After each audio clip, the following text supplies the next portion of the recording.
They poured wine over his head at his own anniversary dinner. The guests laughed as his wife kissed another man and announced their divorce right in front of him. His father-in-law called security and had him dragged out like a thief, while his belongings were thrown over the gate behind him. What they didn't know was that the man they threw away would soon own the company, keeping them all alive. This is how karma shows up in a three-piece suit. If you love stories where the man they discarded becomes the one they beg, subscribe and tell me where you're watching from in the comments. Because this revenge? It's cold, calculated, and completely unforgettable. Now, let's go back to the night they made the biggest mistake of their lives. My name is Vincent Cole, and before I tell you what they did to me, you need to understand that there was a time when I had everything, and I want you to remember that because the man they turned into nothing was not always nothing.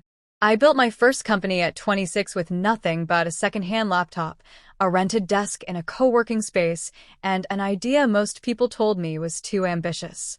I had no idea who my parents were because I grew up in an orphanage. By 31, Cole Logistics was processing over 40 contracts a month, connecting mid-sized manufacturers across 3 states with reliable freight partners. I had 12 employees, a real office with my name on the door, a black company card I never had to think twice about using, a house I choose of my own, and a car I chose myself. I met Vanessa on a Thursday evening at a charity gala I almost didn't attend. She was standing near the far end of the room when I saw her, talking to 2 women, laughing at something one of them had said. She wore a deep burgundy dress, and her laugh was the kind that made the people around her lean in closer. I watched her for longer than I should have before a mutual acquaintance introduced us. Her name was Vanessa. She worked in brand consulting. She was sharp and funny, and she asked me questions about my business that were actually intelligent questions, not the polite nodding kind. We talked for 2 hours without noticing the room had emptied around us. I called her the next day. She answered. We dated for 18 months. It was easy in the way that things are easy when you have found the right fit. She was ambitious but not cold. She was social, but she valued quiet evenings too. She laughed at herself, and she let me be serious when I needed to be serious. We cooked together on Sunday mornings and drove out of the city on weekends with no destination, and she never once made me feel like the orphan boy who built himself up from nothing. With Vanessa, I just felt like a man. Like enough. Her family was wealthy. Her father, Robert, had made it from import trade over 30 years. Her mother, Alice Robert, was the kind of woman who managed a household like a boardroom and moved through social circles with practiced authority. Vanessa's sister, Nora, was 24 and loud about it. Robert shook my hand firmly and asked about my business with the tone of a man conducting an assessment, not a conversation. Alice smiled at me with her mouth, but not her eyes. Nora barely looked up from her phone. I told myself they needed time. Vanessa told me her father was impressed by self-made men. And I believed her. We married 6 months later. The wedding was beautiful. I remember standing at the altar watching her walk toward me and thinking that this was it. This was the family I had been building toward without knowing it. This was the reason I had survived everything I had survived. I had no idea what was waiting on the other side of that day. The problem started 18 months into our marriage. A former employee named James filed a formal complaint against me with the state labor board, accusing me of financial misconduct. He claimed I had deliberately withheld his final salary and bonus payments and redirected company funds into personal accounts. He had documents, manufactured ones, as I later discovered, but convincing enough that by the time I understood the full scope of what was happening, the investigation had already begun. I hired a lawyer. I gathered my real records. I was certain the truth would surface quickly, because the truth was simple. I had done nothing wrong. But the legal process is not interested in speed. It is interested in procedure. And while the procedure dragged on for 11 months, my business bled. Clients grew nervous. Contracts were suspended pending resolution. 2 of my longest-standing partners quietly moved their freight accounts elsewhere. My 12 employees dropped to 4, then to 2, then to none. The office lease expired, and I did not renew it because I could no longer afford to. The court ruled against me. I still do not fully understand how. My lawyer appealed. The appeal failed. I was ordered to pay damages that wiped out what remained of my operating accounts. The company was formally dissolved. And then the bank came for the house, because I had taken a second mortgage during the legal battle to fund the defense. Vanessa sat across from me at the kitchen table that Friday afternoon. She held my hand and she said, "We'll get through this. I promise." She meant it. I could see that she meant it. We had been through hard stretches before. We had always come out the other side together. "My family has space," she said carefully. "My old room is there. It's temporary, Adrian. Just until you get back on your feet. You know my father has connections. He might even be able to help." I looked at her. I thought about the alternatives. I had called 2 old friends that week. One didn't answer. The other answered and told me things were tight. "Okay," I said. "Just until I find something." We moved in on a Saturday morning with 2 suitcases and several boxes. Robert stood at the front door and welcomed us with a handshake and a short speech about family and resilience. Alice organized the room personally and said we were welcome as long as we needed. Nora helped carry boxes upstairs. The first 2 months were quiet. We ate together, had polite conversation. I helped with a few things around the house because I wanted to be useful, and it felt right. Robert asked about my legal situation once, briefly, and nodded at my answers without expression. Alice was formal but not unkind. Nora was absorbed in her own life and barely registered my presence. I could feel a tension I couldn't name underneath sometimes when Alice looked at me when she thought I wasn't watching. And the way Nora whispered to her mother when I entered a room. They were small things and I told myself it was adjustment. But I was wrong. The real problem started one Tuesday morning. I was in the kitchen making tea when Alice came in and stood in the doorway watching me with an expression I had not seen on her face before. "How dare you use that kettle?" she snapped. I looked at the kettle. "Everyone in the house uses it." "I'm sorry, I didn't know. There are things in this house you don't touch without asking." She walked to a cabinet, pulled out an older, dirty kettle, and set it on the counter in front of me. "That one is for you." That was how it began. Within 2 weeks, it was a system. It went from "don't use the kettle" to "don't enter that room," to "don't use the front entrance." Speak only when addressed. Ask permission before leaving the compound. I kept my head down and my voice low and told myself this was temporary, that I was a guest in someone else's home and grace cost nothing. By the 5th month, she told me she can't be feeding a grown man who contributed nothing to her household. She said it at the breakfast table while the rest of the family ate. She removed the groceries I bought, threw it inside the wastebasket, and told me not to bring my poverty mentality into her house. She fired 2 of the house helpers and made me do their jobs. She handed me a mop one afternoon and told me the compound needed sweeping. I had run a company. I had managed contracts, payroll, client relationships, logistics chains across 3 states. But in Robert's house, I was on my knees scrubbing the hallway floor because a woman had decided this was my correct position in her home. She called me a useless man so many times it stopped registering the way words are supposed to register. The first time she slapped me was because she said my existence irritates her. "You will always be underfoot, like a cockroach that doesn't know it's not wanted." I pressed my hand to my cheek and looked at her, but she had already turned back to her phone. I waited for Vanessa. She came home that evening and I told her, quietly. She listened. She went still in the way she went still when she was calculating what to say. "Adrian," she said finally, "my mother is a difficult woman. You know that. Just stay out of her way." That became the pattern. Alice would hurt me and Vanessa would explain it away, and I would be left holding the explanation and the injury simultaneously, trying to make sense of a reality where both things existed at once. She threw a ceramic cup at my head during an argument about noise. Then she said, "Clean that up." One day she poured hot water on my leg while I was cleaning the dishes. Then she said, "Oops." My hand slipped. "You should be more careful in this house." She smashed my laptop on the floor and stepped on it because I was working when the house was quiet. "Lazy man," she said. "Sitting in my house on a useless laptop instead of going out and finding work. Now you have no excuse. Go and look for a job, since you have nothing else to do." She walked out. I stood over what was left of my laptop, and I did not move for a very long time. It was not grief exactly.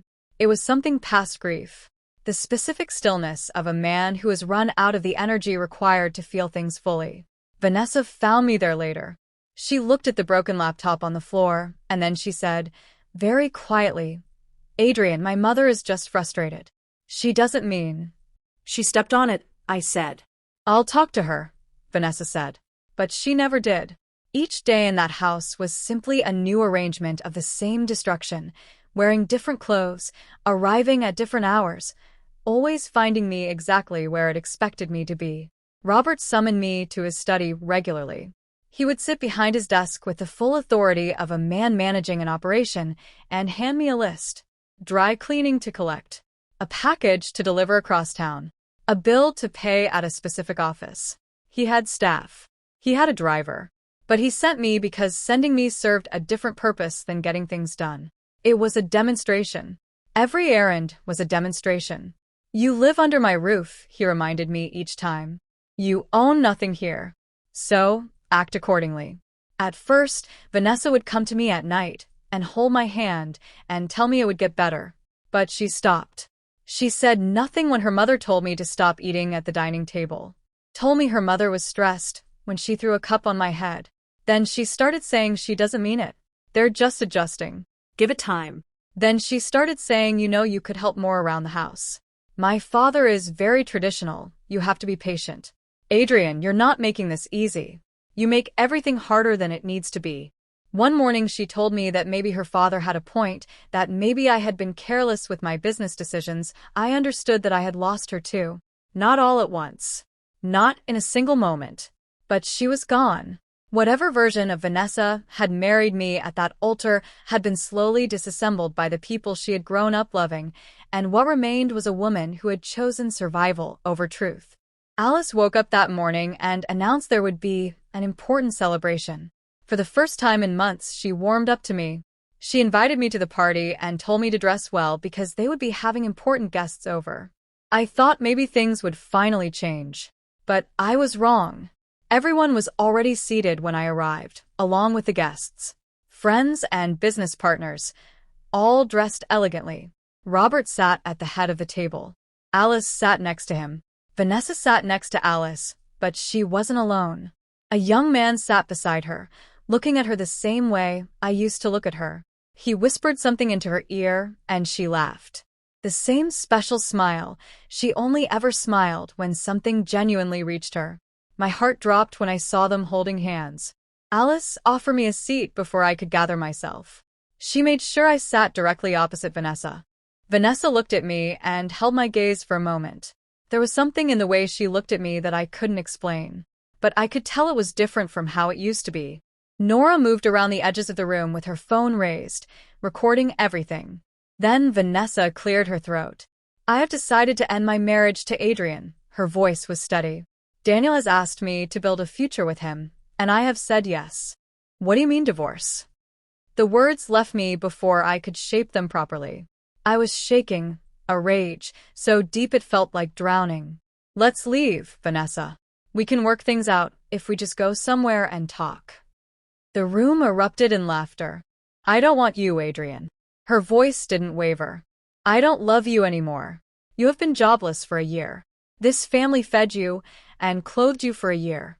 You are going nowhere, and I refuse to sink with you. Alice rose from her seat and walked toward me slowly. Work things out. She looked around the table, performing the absurdity of it for the guests. What can a useless houseboy like you do? Who will give you a job? How will you feed my daughter? She stopped in front of me and slapped the divorce papers onto the table. The sound cut through the room. Sign it. My daughter is done with you. My family is done feeding you. So get out of my house. I looked at Vanessa again, hoping she would see how much I still cared about her despite all that happened. Despite all they've done to me. But she was looking at Daniel. Her hand was already in his. I picked up the pen. Each signature felt like something tearing. Not dramatically. Not with noise. Just a slow, quiet tearing, the way paper tears when you pull it too carefully. When I set the pen down, the room was already moving. Everyone rose to congratulate Vanessa, hugging her, kissing her cheek. The energy in the room had shifted completely, like I had already ceased to exist in it. "This is worth celebrating," Robert announced. "Of course it is," Alice said. She walked directly to where I sat, lifted her glass of red wine, and poured it over my head. The room laughed louder. It ran down my face, down my neck, into my collar. Cold and dark and slow. "Houseboy who overstayed," someone behind me said. "Throw him out like a thief," another person said. "People are hooked on this video," Nora said mockingly. Daniel stood up at that time. He reached into his jacket, took out a small velvet box, and knelt in front of Vanessa. "Will you marry me, Vanessa Robert?" Gasps and cheers filled the room before they began to chant. "Say yes, say yes. Yes, I'll marry you." Vanessa's eyes were filled with tears as she nodded. Daniel slid the ring onto her finger. Then he stood and kissed her, right in front of me. In front of the divorce papers still warm from my signatures. In front of every guest in that room who cheered like it was the most beautiful thing they had ever witnessed. "Now get out," Alice said, looking down at me. "You are done here." 2 security guards appeared immediately and dragged me out. They pushed me into the rain and threw my box over the wall and locked the gate. I stood there for a long time. The rain hit me hard in waves as it dawned on me that everything is over. After a long time, I gathered my things and left the street. I had nothing, just a few dollars in my account, but it was barely enough for 3 days. I slept in a guest house that cost $18 a night. $18. The same amount I used to tip valets without thinking. The room smelled of old paint, and something else I never identified. The mattress dipped in the middle. The window looked out onto a concrete wall. I lay on that bed, staring at the ceiling, unable to sleep. I received notifications from the video Nora had posted. 40 seconds of my worst moment, already at 10 million views. The comments called me every variation of worthless the internet could produce. People who had never met me decided who I was based on 40 seconds of footage and rendered their verdict cheerfully.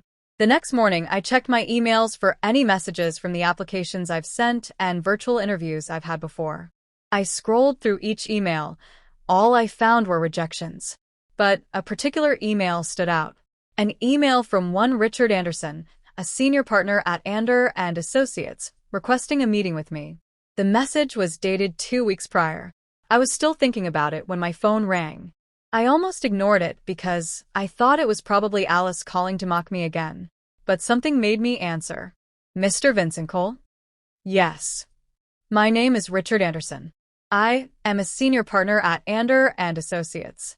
I have been trying to reach you for weeks." He paused. "I am calling on behalf of your grandfather, Mr. Emmanuel Cole." I almost laughed. "I don't have a grandfather. I'm an orphan. I don't have parents." I started to hang up. "You do, sir. Your grandfather is Mr. Emmanuel Cole, the owner of Cole Group of Companies, a company worth $75 billion. He has been looking for you for a very long time." "That is not possible. I grew up in an orphanage." "I understand, Mr. Adrian, but I have proof. I would very much like to meet you today, if that is possible." I had nowhere to be. Nothing to lose. So I agreed. I met Richard and 2 of his associates at Diamond Hotel at 4 o'clock that evening. I sat across from him in yesterday's clothes, and he treated me with the same careful respect he would have offered a man in a boardroom. He laid out the documents one by one. My father, he explained, was Emmanuel Cole's only son, Gabriel. Gabriel had left home with my mother, Sophia, after a fallout with Emmanuel so complete that Emmanuel had no idea where they went. I was 2 years old at the time. A fire broke out in their home not long after, and both my parents died in it. The neighbors pulled me out and took me to the nearest orphanage, where I was registered under incomplete records. Emmanuel learned of Gabriel's death 6 months after it happened. When he traced the orphanage, I had already been moved through the placement system, and the trail had gone cold. Every attempt to find me after that ran into dead ends and misfiled records. For over 30 years, he kept looking. "He has been on a sick bed for several years now," Richard said carefully. "But recently, when Cole Logistics appeared in our searches, we noticed the name. We investigated further and found you. Mr. Emmanuel believes you are his grandson. We would like to confirm with a DNA test if you're willing." I sat with that for a long time without speaking. I had spent 32 years as an orphan, and now a stranger in a hotel lobby was asking me to reconsider it with a swab and a signature. I went back to the $18 room that night after the test, carrying the strangest feeling I ever carried. Not hope exactly, because hope had been beaten out of me. Something more cautious than hope. A crack of light under a door I wasn't sure was real. Coal Industrial Group had been operating for 50 years. Manufacturing, real estate, energy infrastructure, export logistics. 11 subsidiaries. Operations in 6 countries. Revenue that made my former company look like a corner shop. And I'll be the sole surviving heir of the $75 billion company if the test comes out positive. Results arrived the next morning by secure email. Richard called immediately. "Your grandfather would like to meet you today." I didn't speak the entire drive to his house. There were no words for what I was feeling. Emmanuel Cole lived in a large, quiet house on the outskirts of the city, the kind of house that had been lived in for decades, and felt it. He was smaller than I imagined. They brought him out to the garden in a wheelchair, a blanket folded across his lap despite the warmth of the morning. He was 83 years old, and his body showed every year of it. His hands trembled. His breathing came slow and measured, like a man who had learned to be careful with what he had left. But when his eyes found mine across that garden, they did not tremble at all. He stared at me for a long time. Long enough that the silence stopped being uncomfortable and became something else entirely. He was searching my face the way people search for something they lost so long ago they're no longer sure they will recognize it. Then, quietly, he said, "You have your father's jaw." Something broke open in my chest at those words. Not painfully. The way a window opens and lets air into a room that has been closed too long. I sat beside him, and neither of us spoke for a while. 32 years of separation sat between us, and no words were going to move it quickly. But he reached out and placed his shaking hand over mine and held it with a grip that was stronger than I expected. I had spent my whole life with nobody. And now, at the lowest point I had ever reached, I had found the one person in the world who had been looking for me the entire time. I signed a series of documents that transferred more wealth than I had ever imagined existing into my name. I did it quietly, without celebration. There was nothing to celebrate yet. I moved in with my grandfather in his mansion. Not because he asked for it, but because I wanted to have a real connection with the only family before he leaves me. I resumed operations, and in the weeks that followed, Richard found something interesting about my company, Coal Logistics. Turns out, everything that happened was orchestrated by Robert and his wife, Alice. Robert's company has been bleeding quietly for years. Bad investments, overextended credit, debts hidden behind shell structures, and borrowed time. The family's wealth was performance. The houses, the cars, the social standing, all of it leveraged against a company that was functionally dying. I didn't have the capital to save his company, but David Hale had the resources and had reached out to Vanessa before she met me, but she rejected him. Vanessa loved me. So to make his daughter divorce me, he approached James, paid him to fabricate the complaint, paid 2 members of my legal team, including my primary attorney, to throw the case from the inside. He had called in favors with a judge he had known for 20 years. He had done it methodically, patiently, the way a man who has always used money as a weapon uses money as a weapon. He dismantled my company, my reputation, and my finances with the same calm authority he used to hand me transport money on a desk like a tip. Then he invited me into his home and watched me scrub his floors. I sat with that for a long time.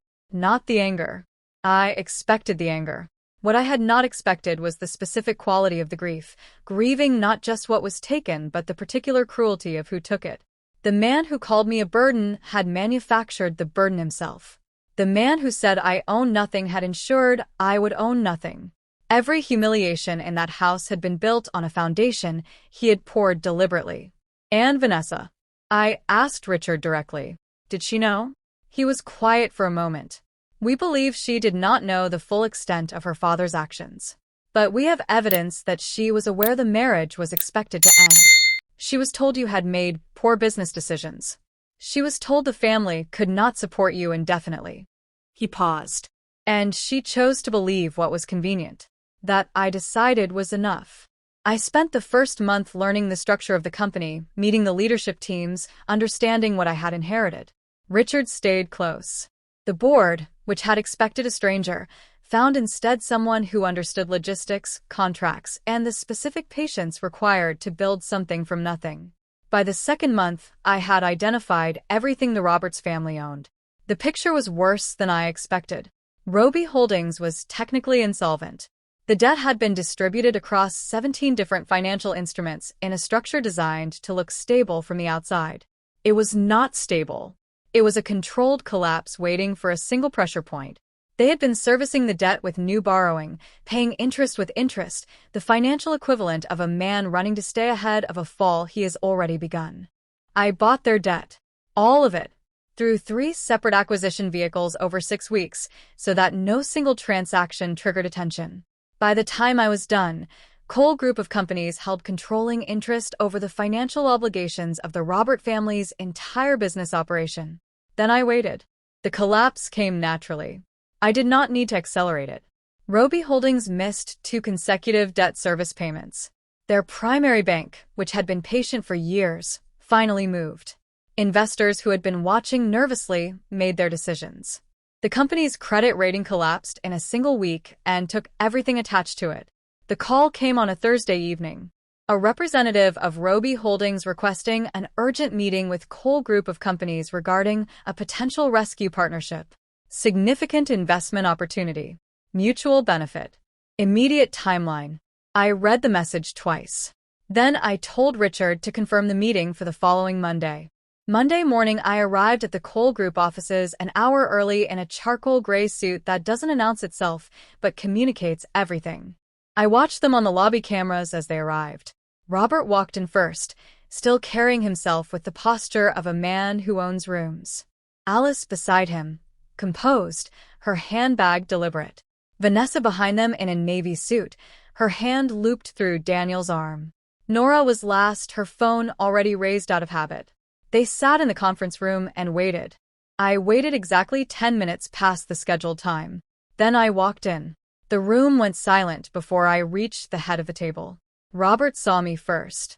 He stopped mid-sentence, and the color left his face so completely it was almost remarkable. Mrs. Roberts' composure cracked for the first time I had ever witnessed. Nora lowered her phone slowly. Daniel looked between us, confused, not yet understanding what everyone else in the room already knew. And Vanessa. She looked at me the way a person looks at something they believed was gone forever. Something moved behind her eyes that I did not spend time interpreting. I sat down, crossed my hands on the table, and smiled. Heard you were looking for me. Nobody spoke. I believe you requested this meeting. Something about a rescue partnership. Robert found his voice first. Adrian. What are you doing here, Adrian? Alice said immediately. He's Mr. Cole in this building, Richard corrected, without looking up. I'd recommend remembering that for the rest of this meeting. The room went quiet. I opened the first folder and nodded to my assistant at the back of the room.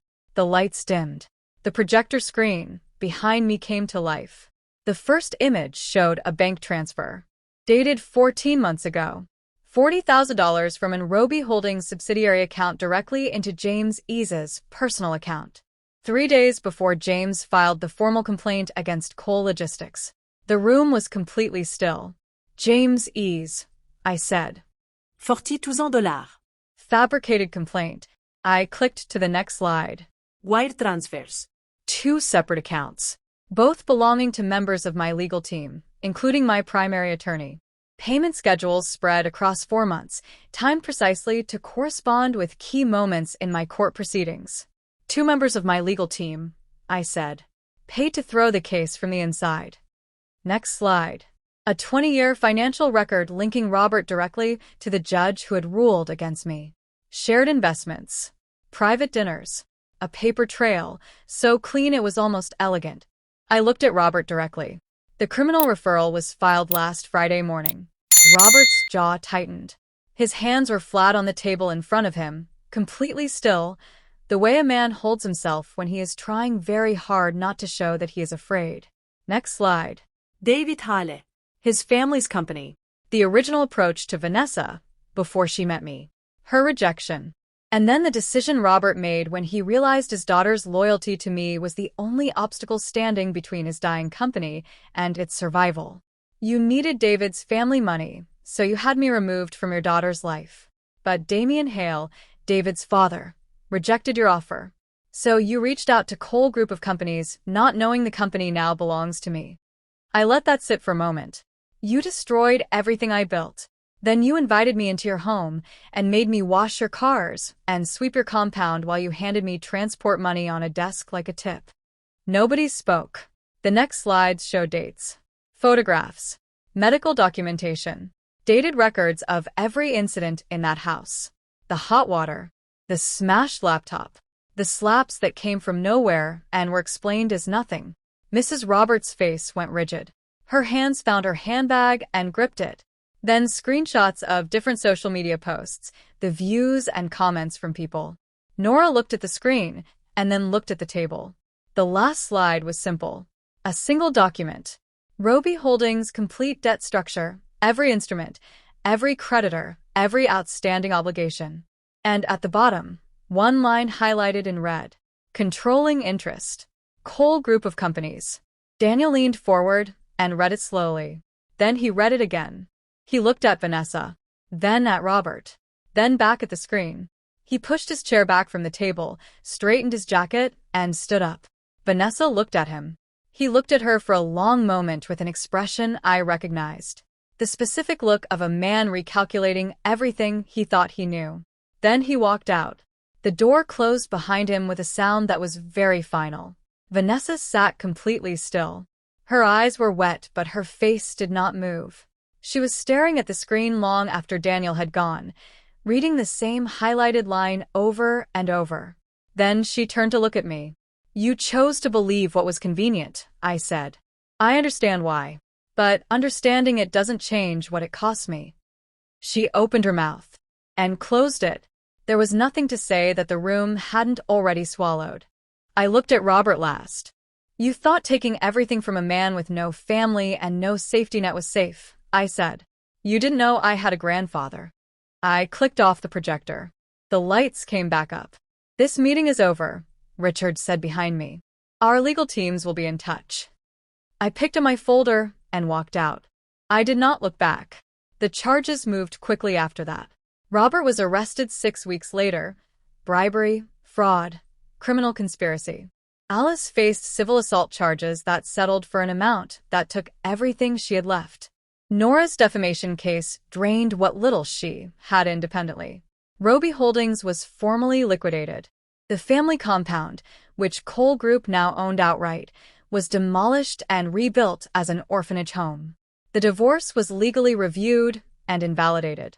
A new settlement was calculated based on the actual circumstances. I did not take what I didn't need. I took what was fair, and I let the courts decide the rest. Vanessa had no criminal exposure, but her position was quietly communicated to the firm's partners, along with the full story. She was asked to resign that morning. Daniel, I was told later, ended the engagement by text. My grandfather died 6 months after we met. I was with him on that Tuesday evening. I held his hand the same way he had held mine, and I told him what I had done and what I planned to do, and he listened with his eyes closed and nodded slowly. I buried him with the dignity of a man whose life had meant something. In the year that followed, I rebuilt Cole Logistics from inside the infrastructure of Cole Industrial Group. With capital, with connections, with a team of people who knew what they were doing.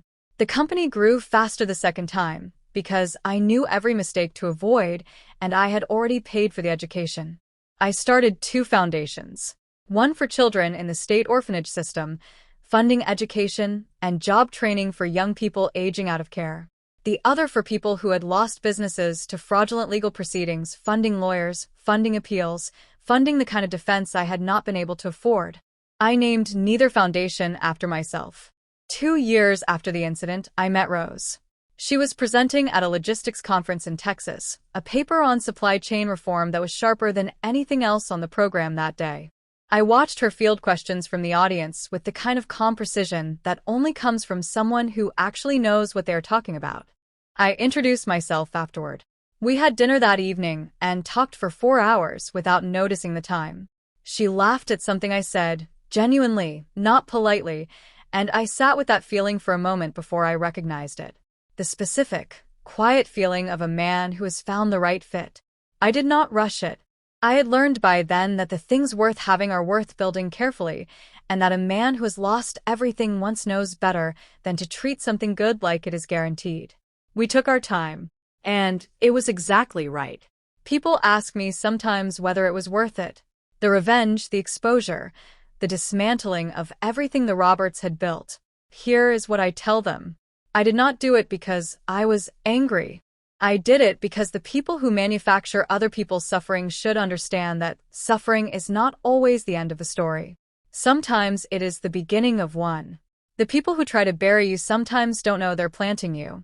Robert looked at Vincent and saw a man with no family, no money, and no one in his corner. He thought that made him easy to destroy. What he didn't understand was this. When you take everything from a man, you also take away his fear. And a man with nothing left to lose becomes impossible to control. Vincent didn't survive because he was lucky. He survived because he refused to stay broken. Sometimes the fall is not the end of your story. It's the beginning of who you become. If this story moved you, hit the like button and subscribe to this channel, because every week we bring you stories of people who were counted out and came back unstoppable. And tell me in the comments, did the Roberts get what they deserved? Or did Vincent go too far?